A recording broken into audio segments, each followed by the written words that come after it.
When Memphis Depay signed for Lyon in January 2017, he left Manchester United's number 7 shirt empty. The number is one which carries particular resonance at Old Trafford, but how did that come to be? Squad numbers were introduced to English domestic football in 1993, but players were associated with a number a long time before that. Long before there was Zlatan Ibrahimovic and Anthony Martial, there was Willie Morgan and Georgie Best. When Morgan arrived at Old Trafford in 1968, he had a particular request for United's legendary manager Sir Matt Busby.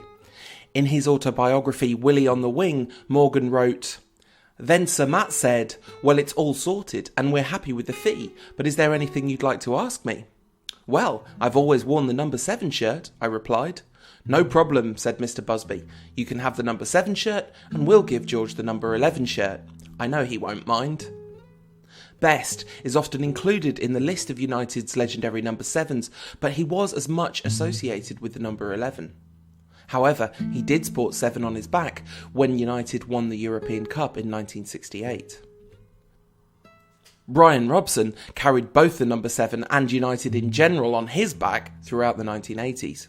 This was pre-squad numbers, of course, but Robson was nonetheless breaking from tradition in an era where numbers were defined by roles on the pitch rather than personal brand association. Captain Marvel was not an outside right, but in importance and aura, he was every inch a United number 7. He was also humble enough to surrender his claim on it with the advent of the age of squad numbers and the age of Eric Cantona. Collar up and chest out, everything about Eric was iconic.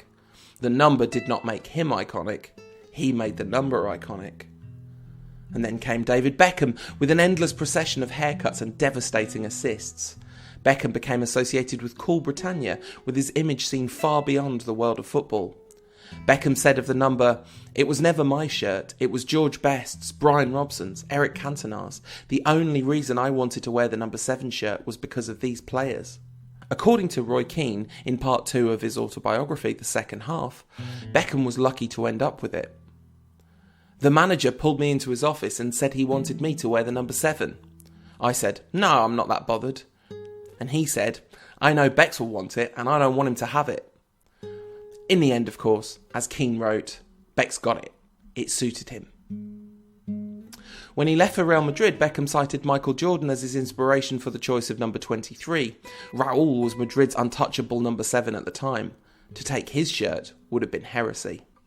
And then came United's last great number 7, Cristiano Ronaldo, given the shirt at just 18 years old after his £12.24 million transfer from Sporting Lisbon. Robson, Cantona, Beckham, Ronaldo, a remarkable series. Unfortunately, Michael Owen was Ronaldo's underwhelming replacement. Then came Antonio Valencia, bumped up from number 25 to number 7 in the wake of his Players Player of the Season award in 2011-12. Eventually, the Ecuadorian asked for his old shirt back, telling MUTV, "It's been something I've been thinking about for quite a long time. I'd been considering a change back, and maybe it's psychological, or maybe it's just about a good luck symbol, if you like. We get a lot of that in Ecuador, maybe superstition. I hope it continues and still brings me more good luck this season." Good luck has continued to elude the 7 shirt ever since. Angel Di Maria may have been a match talent-wise, but never seemed happy in Manchester. Memphis Depay barely got a chance. But even though there hasn't been a great one for a while, whoever the next owner of the shirt is will have a lot of history to live up to.